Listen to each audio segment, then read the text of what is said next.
Hello and welcome. हम continue करेंगे हमारी मैथ्स वाली सीरीज़। और मैथ्स के जो सीजी टेट के लिए हम प्रैक्टिस कर रहे थे, तो ये पीवाईक्यू में आगे के 10 सवाल हैं। ठीक है। तो दो तरीके हैं, एक अगर आप अभी आपके पास पेन पेपर का एक्सेस है तो आप मेरे साथ बना लीजिए, नहीं तो एक बार अभी आप ऊपरी तौर पर सुन लीजिए कि किस तरीके के सवाल आए हैं, किस लेवल का है और किस तरीके से सॉल्व किया जाएगा। और सेकेंड टाइम एक बार वीडियो को देख करके आप जो है सॉल्व कर लीजिएगा। ठीक है। तो चलिए शुरू करते हैं। पहला सवाल कुछ इस तरीके का है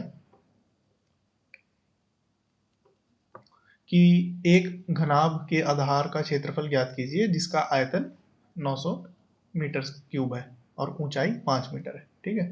तो इसका आयतन मतलब कि वॉल्यूम, इसका वॉल्यूम जो है वो क्या है, 900 है, और उसकी ऊंचाई जो है ये है 5 मीटर। ठीक है। तो जो हमें पूछा है घनाभ, घनाभ मतलब कि बेस का एरिया, ये बेस का एरिया जो है ये कितना है। तो बहुत सिंपल होता है, हमारा वॉल्यूम क्या होता है, लंबाई गुणित चौड़ाई गुणित ऊंचाई। और हमको जो निकालना है अभी, ये क्या निकालना है, ये बेस वाला एरिया जो कि है एल इंटू बी, है ना। ये वाला एरिया, ये एरिया कितना है, लेंथ इंटू ब्रेथ, हमको ये निकालना है। ठीक है। तो ये क्या आ जाएगी, इसकी वैल्यू क्या हो जाएगी, वॉल्यूम डिवाइडेड बाई हाइट। तो हमारा आंसर हो जाएगा 900 डिवाइडेड बाई 5। ठीक है ना। 1 9, एक ही आंसर है वैसे, आंसर डी है 180। ठीक, option number D. Okay, simple है, बहुत डिफिकल्ट कुछ नहीं था। बस क्या निकालना है वो पता होना चाहिए। ठीक है। सेकेंड टाइप ऑफ क्वेश्चन थोड़ा थियोरेटिकल क्वेश्चन है। द्वितीयक डेटा, इसको बोलते हैं इंग्लिश में सेकेंडरी डेटा, सेकेंडरी डेटा पर प्राथमिक डेटा को प्राथमिकता क्यों दी जाती है। प्राथमिक data is primary data.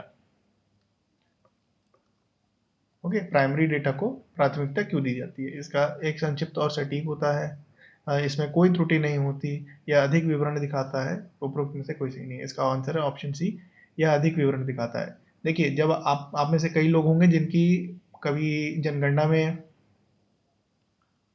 Duty लग गई होगी, या फिर एसआईआर फॉर्म से रिलेटेड ड्यूटी लग गई होगी, तो आप घर घर जा करके लोगों से पूछते होंगे इन्फॉर्मेशन क्या है उनके बारे में, उनकी फैमिली के बारे में। तो दैट इज प्राइमरी डेटा, वो क्या है, प्राथमिक डेटा है।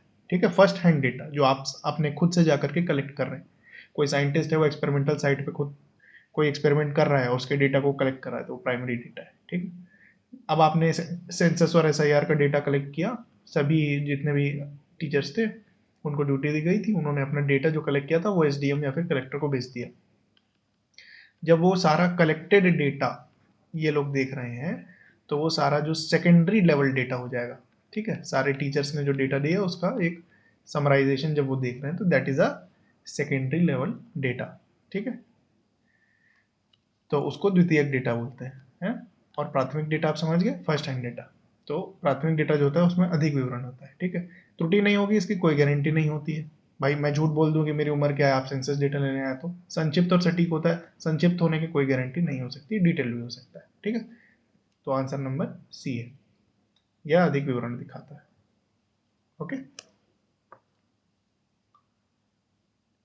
चलिए तो अगले सवाल की ओर बढ़ते हैं। ये क्वेश्चन ये है कि गणितीय विचार विकसित करने में के लिए अनुभव, प्रतीक, चित्र और भाषा, इसका उपयोग निम्न क्रम में किया जाता है, किस क्रम में किया जाता है। तो देखिए बहुत सिंपल है, इसको एक मिनट गणित की तरह मत सोचिए, एक छोटे बच्चे की तरह सोचिए। एक छोटा बच्चा मान लीजिए खेल रहा है, और खेलते हुए से एक जगह पर आग दिखी। ठीक है, एक जगह पर उसको फायर दिखी, आग दिखी। तो सबसे पहले उसने क्या किया, आग को अनुभव किया। ठीक है, सबसे पहले उसने क्या किया, अनुभव किया। अनुभव करने के बाद हो सकता है वो अपनी माँ को जा करके बताए कि माँ वहां पर आग लगी। तो सेकंड क्या होता है, भाषा। फिर दिन बीत गया, अपनी आर्ट बुक में उसने जो आज एक्सपीरियंस किया था उस चीज़ को चित्र चित्र के द्वारा बनाया, अपनी आर्ट बुक में बनाया। तो थर्ड चीज़ क्या होती है, चित्र बनाया जाता है। और जब किसी चीज़ का चित्रण बहुत बार होता है, बहुत कॉमन हो जाती है वो चीज़, है ना, सिंबल, तो फिर उसको सिंबल में कन्वर्ट किया जाता है, तो प्रतीक बनता है फिर वो। ठीक है, जो बहुत सारे लोग समझ सकें, बहुत सारे लोगों को बताने के लिए बनाया जाता है, वो प्रतीक होता है। जैसे कि स्टॉप साइंस, आपके जो ट्रैफिक साइंस होते हैं या स्टॉप साइन होते हैं, वो सारे क्या है, वो प्रतीक है। ठीक है, तो इसका सही आंसर क्या होगा? अनुभव, फिर भाषा, उसके बाद चित्रण और प्रतीक, ऑप्शन नंबर डी।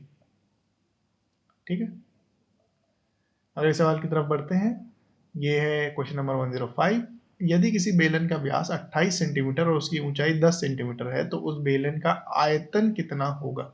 ठीक है, ओके, ठीक है, तो 28 सेंटीमीटर का व्यास यानी कि डायामीटर जो है वो 28 है, तो रेडियस कितना होगा? 14 सेंटीमीटर, और ऊंचाई है इसकी 10 सेंटीमीटर। ठीक है, अब देखिए यहाँ पर ऑप्शन देखिए, पाई के टर्म्स में, तो पाई को हम ओपन नहीं करेंगे, सारे ऑप्शंस को एक बार देखेंगे हम, सीधा कैलकुलेशन करने नहीं बैठ जाएंगे। ठीक है, आयतन देखो और सीधा पूरा कैलकुलेशन करने बैठ के नहीं, ऑप्शन को देखेंगे और इस तरीके के सवाल को नहीं छोड़ेंगे। इतने सिंपल सवाल अगर आए जिसमें कैलकुलेशन को भी एग्जामिनर ने देखिए आपके लिए छोटा कर दिया है, पाई को खोला ही नहीं है, पाई की वैल्यू इनपुट नहीं की है कुछ भी। ठीक है, तो ऐसे सवाल को नहीं छोड़ेंगे। ठीक है, तो इसका वैल्यू क्या होता है? पाई आर स्क्वायर एच, है ना, आयतन वॉल्यूम जो होता है वो पाई आर स्क्वायर एच।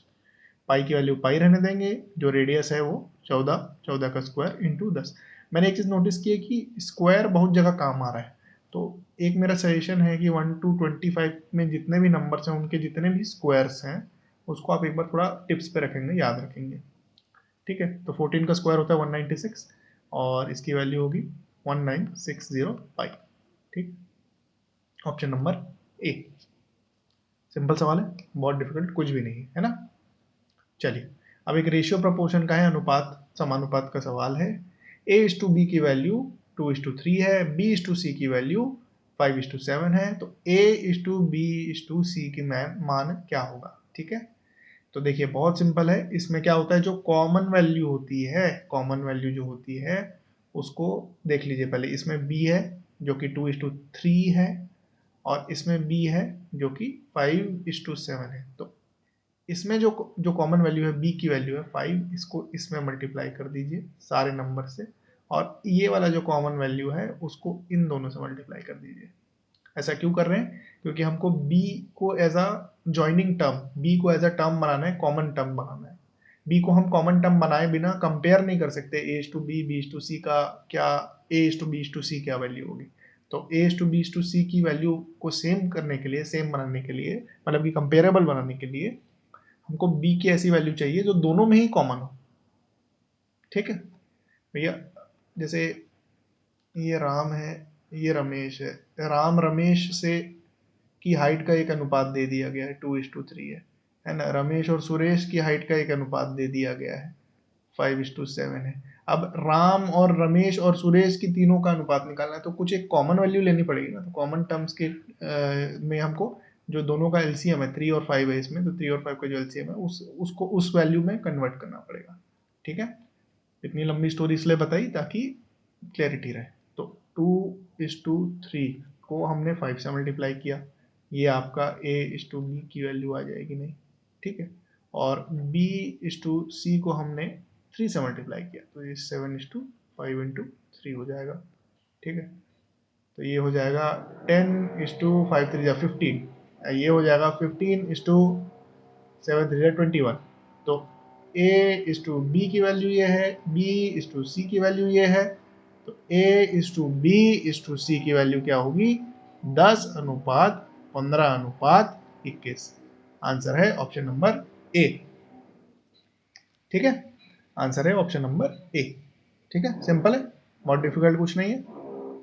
करेक्ट, यहाँ पर आप स्लाइड को पॉज करके और पढ़ सकते हैं, पढ़ना चाहें तो। ठीक है, अगला सवाल मैथमेटिकल रीजनिंग का। ठीक है, किसी भी चतुर्भुज के चारों कोणों का योग 360 होता है, यह सोचना क्या कहलाता है?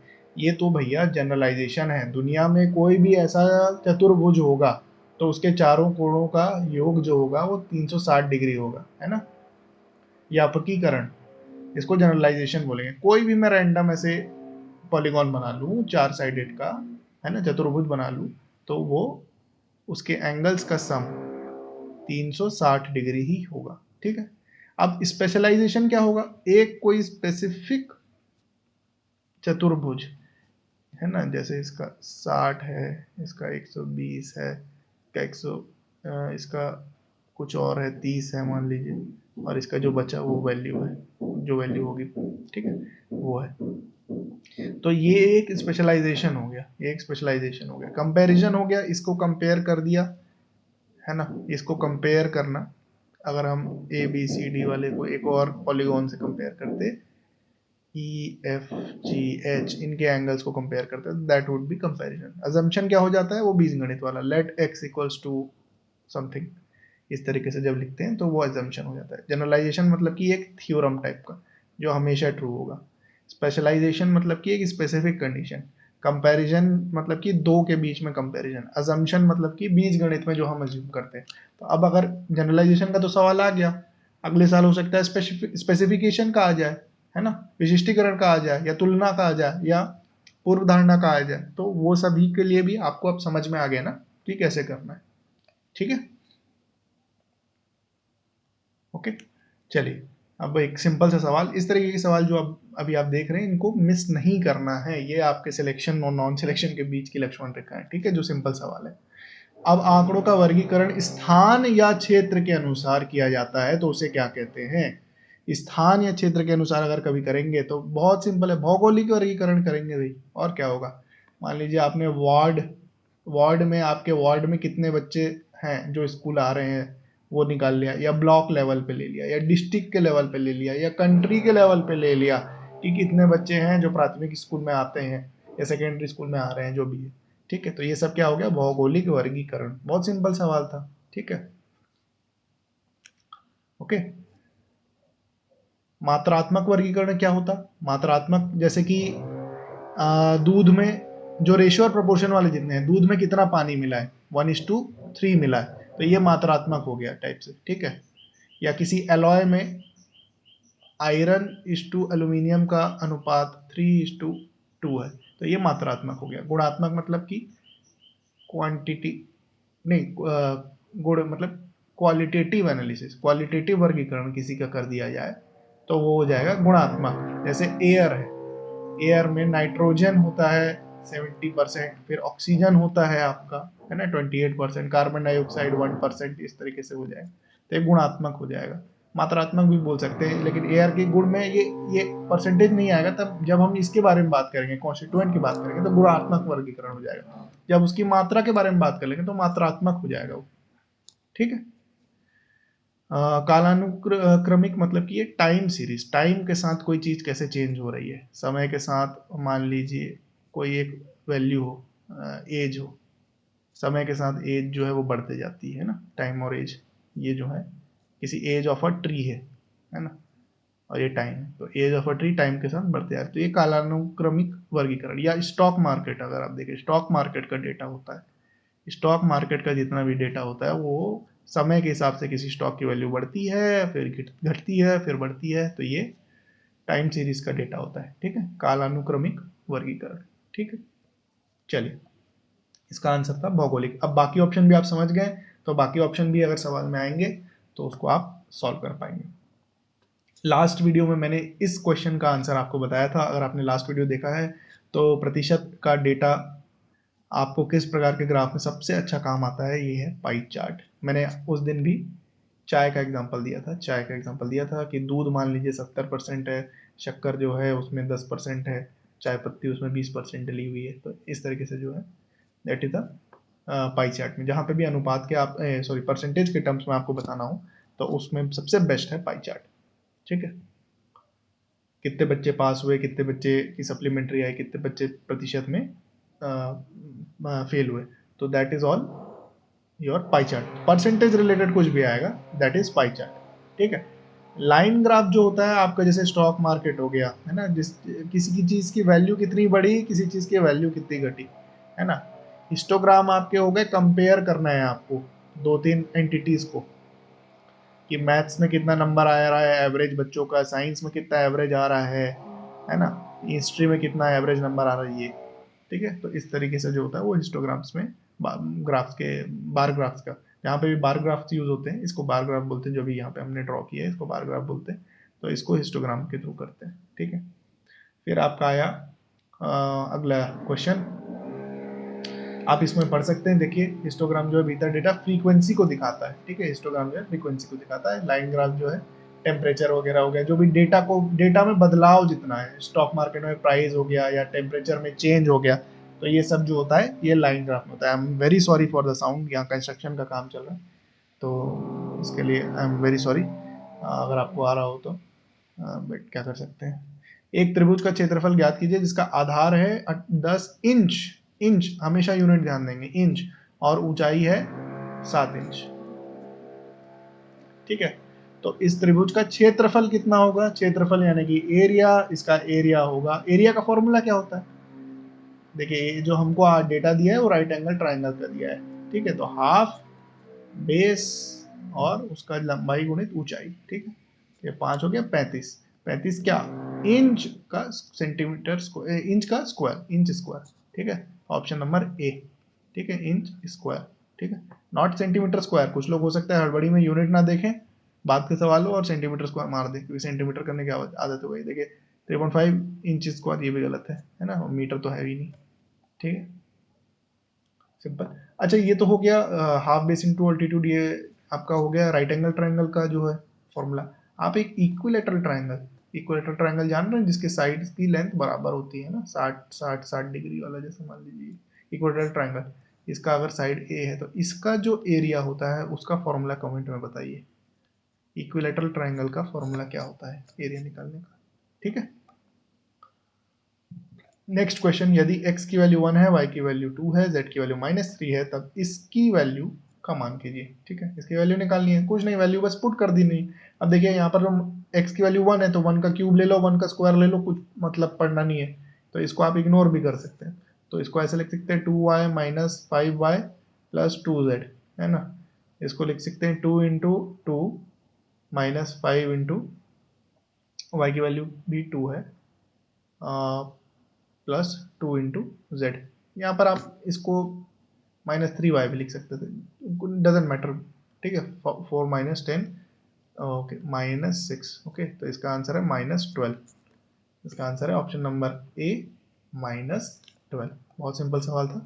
ठीक है, नॉट वेरी डिफिकल्ट। ठीक है, तो आज के लिए इतना ही। बहुत जल्दी मैं फिर और सोल्यूशन वीडियोस आपके लिए मैथ्स के लाता रहूँगा। ये हमने अभी क्या किया है, सीजी टेट 2022 का PYQ था। आप प्रैक्टिस करते रहिए डेली। देखिए मैथ्स जो है वो बिना प्रैक्टिस के तो बनता नहीं, आप तो भाई टीचर से तो आप तो जान ही रहे होंगे, बिना प्रैक्टिस के मैथ्स नहीं बनता। ठीक है, तो हम खुद पे भी लागू करते हैं। और एक बार और वीडियो को देखिए आराम से, जो सेक्शन नहीं समझ में आया तो कमेंट में पूछिए, मैं आपको जरूर रिप्लाई करूंगा। चलिए, जय हिंद, जय भारत।